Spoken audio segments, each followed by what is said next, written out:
Goeiedag beste kijkers en luisteraars van Cultura TV. Welkom bij een nieuwe aflevering van Nieuws van Vandaag. De datum van vandaag is zaterdag 2 mei 2026. Mijn naam is Ayush Gurdial, uw verslaggever voor vandaag. President geeft startsein voor 20e editie Because We Care Moederdagproject. Met het overhandigen van de eerste hulppakketten heeft president Jennifer Simons vrijdag het startsein gegeven voor het jaarlijkse Because We Care Moederdagproject van Stichting Amor Vitae. De aftrap vond plaats op 1 mei 2026, waarbij het staatshoofd samen met het team van de stichting ook het veld inging. Volgens initiatiefnemer en stichtingsvoorzitter Gail Eik markeert deze editie een bijzonder moment. Het project bestaat dit jaar precies 20 jaar. Om die reden werd de president uitgenodigd om de officiële start te verzorgen. In gesprek met de communicatiedienst Suriname benadrukte president Simons het belang van maatschappelijke initiatieven. Agrarische beurs van start met focus op groei en voedselzekerheid. Met een duidelijke oproep tot versterking van de landbouwsector heeft president Jennifer Simons vrijdag de agrarische beurs officieel geopend op het KKF-beursterrein. Het evenement, georganiseerd onder auspiciën van het ministerie van Landbouw, Veeteelt en Visserij, staat in het teken van versnelde ontwikkeling binnen de agrarische sector. Tijdens haar toespraak benadrukte de president dat de agrosector een belangrijke pijler vormt voor economische groei en nationale productie. Hoewel er in het verleden inspanningen zijn geleverd om de sector te ontwikkelen, gaf zij aan dat de gewenste resultaten nog niet volledig zijn bereikt. Volgens haar is meer aandacht nodig voor voorbereiding, onderzoek en een integrale aanpak van de gehele productieketen. Minister Curry. Onderwijs sleutel tot nationale ontwikkeling en toekomst jongeren. Het ministerie van Onderwijs, Wetenschap en Cultuur speelt een centrale rol in de ontwikkeling van Suriname door jongeren te begeleiden van het basisonderwijs tot het hoger onderwijs. Dat stelt onderwijsminister Derek Curry.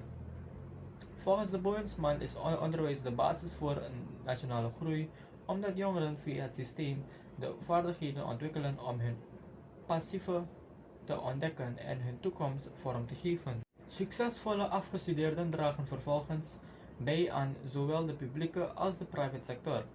Hij benadrukt dat samenwerking met andere ministeries essentieel is, vooral op het gebied van veiligheid, infrastructuur en nutsvoorzieningen, die randvoorwaarden vormen voor goed onderwijs.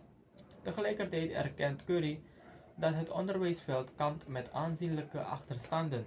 VOLS pleit op Dag van de Arbeid voor betere positie van leerkrachten. Op 1 mei, de Dag van de Arbeid, heeft de Federatie van Organisaties van Leerkrachten in Suriname aandacht gevraagd voor de positie van onderwijsgevenden in Suriname. Volgens de organisatie verdienen leerkrachten meer dan alleen symbolische waardering voor hun inzet. VOLS benadrukt dat leerkrachten dagelijks een belangrijke bijdrage leveren aan de ontwikkeling van het land door zich in te zetten voor de jeugd, vaak onder uitdagende omstandigheden en met beperkte middelen. Ondanks economische druk blijven zij hun werk uitvoeren, maar volgens de organisatie is doorzettingsvermogen alleen niet voldoende om de groeiende lasten te dragen. Onder leiding van Bernice Baron stelt de federatie dat daadwerkelijke waardering zich moet vertalen in concrete verbeteringen. Arbeider 43 jaar oud overleden na val tijdens werkzaamheden in Nikeri. Een 43-jarige arbeider is op dinsdag 28 april 2026 overleden na een bedrijfsongeval in de Hampton Courtpolder in het district Nikeri. Het slachtoffer KS kwam om het leven nadat hij tijdens werkzaamheden van een metalen trap viel in een loods van een rijstverwerkingsbedrijf. Volgens de politie van Resort Paradise vond het ongeval plaats terwijl de man betrokken was bij constructiewerkzaamheden. Na de melding gingen wetsdienaren ter plaatse om onderzoek te verrichten naar de omstandigheden van het incident. De eigenaar van het bedrijf verklaarde dat het slachtoffer samen met een constructiemedewerker aan het werk was toen hij plotseling van de trap viel. De collega bevestigde dat het ongeval zich tijdens de werkzaamheden voordeed. Snellere reisoptie tussen Suriname en Guyana via nieuwe charterdienst. Met de introductie van een nieuwe luchtverbinding van Midasur Aviation Charter Service zijn er vanaf 1 mei extra reismogelijkheden beschikbaar tussen Paramaribo en Georgetown. In samenwerking met Yachts Aviation worden 3 keer per week geplande chartervluchten uitgevoerd tussen Suriname en Guyana. De vluchten vertrekken op maandag, woensdag en vrijdag vanaf de Eugene F. Correa International Airport in Guyana en landen rechtstreeks op de Eduard Alexander Gummels Airport in Paramaribo. Volgens de initiatiefnemers biedt de nieuwe verbinding een efficiënte en tijdbesparende reisoptie, met name voor ondernemers en reizigers die snel in het centrum van Paramaribo willen zijn. Door de rechtstreekse route naar de stad wordt reistijd beperkt ten opzichte van reizen via grotere internationale luchthavens. Zoekactie naar verdwaalde jongens in Tibiti-bosgebied opgeschaald. De zoekactie naar Serginho Ansu en Livio Denkoy is verder opgeschaald. De 2 jongmannen zijn al langer dan 8 dagen vermist nadat zij verdwaald raakten in het Tibiti-bosgebied. Een groep van ruim 15 Paranen heeft zich inmiddels aangesloten bij de vrijwilligers die al dagen naar de jongen zoeken. Ansu en Denkoy werkten op een houtconcessie en trokken tijdens een vrije middag het bos in om te jagen. Sindsdien ontbreekt elk spoor van hen. De omstandigheden waarin wordt gezocht zijn bijzonder zwaar. Het gebied bestaat grotendeels uit uitgestrekt zwaamgebied dat door aanhoudende regenval volledig onder water staat.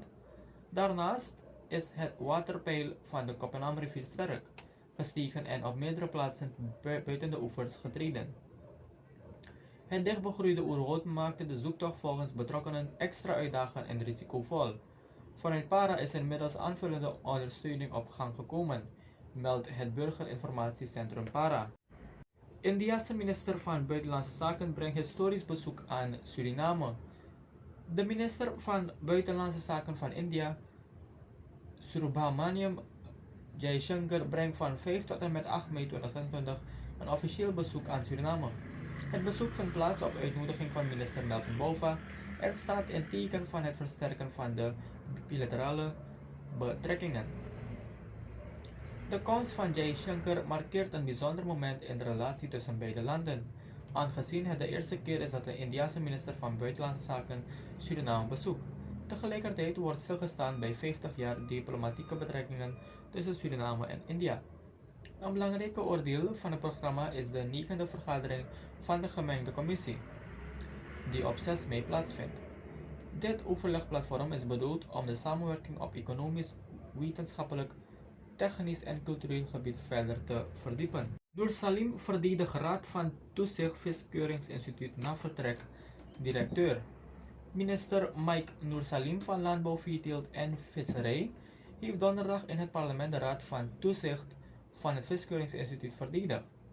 Volgens de bewindsman voert de raad zijn werkzaamheden correct uit en wordt er streng toezicht gehouden.